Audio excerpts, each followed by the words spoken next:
राधे राधे मेरे प्यारे भाइयों बहनों माताओं व बंधुओं।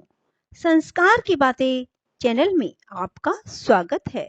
बंधुओं, आज मैं आपको अपनी वीडियो में सुनाने जा रही हूँ गंगा दशहरा व्रत कथा।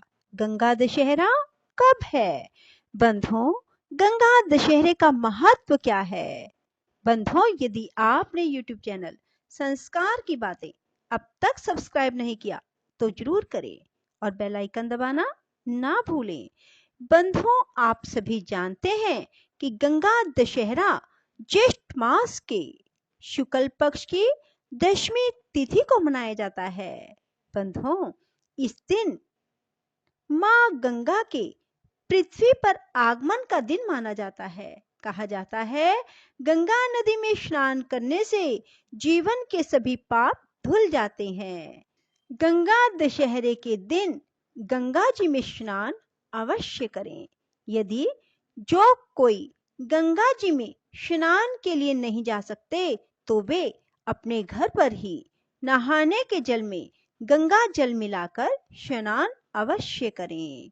उसके बाद गंगा जी की पूजा अर्चना करें। गंगा जी को चुनरी अवश्य दें और कुछ गंगा जी को मेकअप का सामान भी अवश्य अर्पित करें। गंगा जी को फूल अर्पित करें, भोग अर्पित करें और पूरा दिन व्रत करें। बंधुओं, ऐसा करने से मनुष्य के सभी जन्मों जन्मों के पाप समाप्त हो जाते हैं और गंगा मैया उनके जीवन को सुख समृद्धि से भरपूर कर देती हैं। कहा जाता है, भगवान श्री राम के पूर्वज महाराज भगीरथी की तपस्या से प्रसन्न होकर माँ गंगा पृथ्वी पर आई थी। इसके अलावा पुराणों में कहा गया है कि गंगा नदी का अस्तित्व पृथ्वी पर आदि काल तक रहेगा।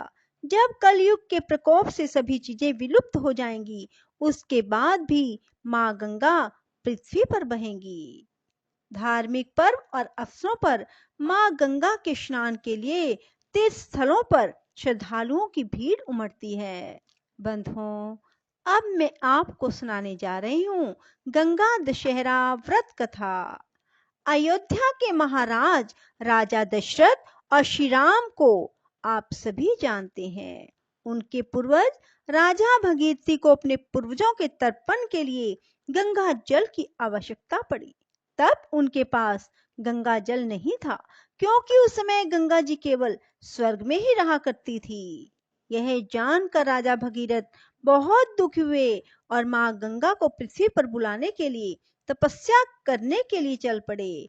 उन्होंने सालों तक कठोर तपस्या की, लेकिन उन्हें कोई सफलता न मिली। उसके बाद राजा भगीरथ दुखी होकर कैलाश पर्वत को चले गए। वहां उन्होंने फिर से कठोर तपस्या की, जिसे देखकर माँ गंगा राजा से प्रसन्न हुई और उन्हें आशीर्वाद देते हुए कहा, आपकी क्या इच्छा है जिसे मैं पूरा कर सकती हूँ। माँ गंगा को अपने सामने देखकर राजा बहुत खुश हुए और उन्हें धरती पर आने के लिए आग्रह किया। भगीरथी के आग्रह सुनकर माँ गंगा राजा के साथ धरती पर आने के लिए तैयार हो गई, लेकिन इसमें भी राजा के सामने एक समस्या खड़ी हुई। माँ गंगा का प्रवाह बहुत तेज था। अगर वह धरती पर बहती तो आधी पृथ्वी उनके वेग से बह जाती। राजा की इस समस्या का समाधान और कोई नहीं बल्कि महादेव ही कर सकते थे। ऐसे में राजा भगीरथ भगवान शिव की तपस्या करने लगे। भगीरथ कभी निर्जल तपस्या करते थे और कभी पैर के अंगूठे पर। राजा की कठोर तपस्या से भगवान शिव बहुत प्रसन्न हुए और राजा के सामने प्रकट हुए। राजा से आशीर्वाद मांगने के लिए कहा। तब राजा ने भगवान शिव से निवेदन किया कि आप माँ गंगा के वेग को अपनी जटा में धारण लें। भगवान भोलेनाथ ने राजा की इच्छा स्वीकार की और ब्रह्मा जी अपने कमंडल से धारा प्रवाहित किए और शिव जी माँ गंगा को अपनी जटा में बांध लिए। 30-32 दिनों तक माँ गंगा शिव जी की जटा में बंधी रही। फिर ज्येष्ठ मास के शुक्ल पक्ष की दशमी तिथि को शिव जी ने अपनी जटा को खोला और माँ गंगा को धरती में जाने को कहा। राजा ने माँ गंगा के पृथ्वी पर आने के लिए हिमालय की पहाड़ियों के बीच रास्ता बनाया और माँ गंगा को धरती पर आने के लिए निवेदन किया।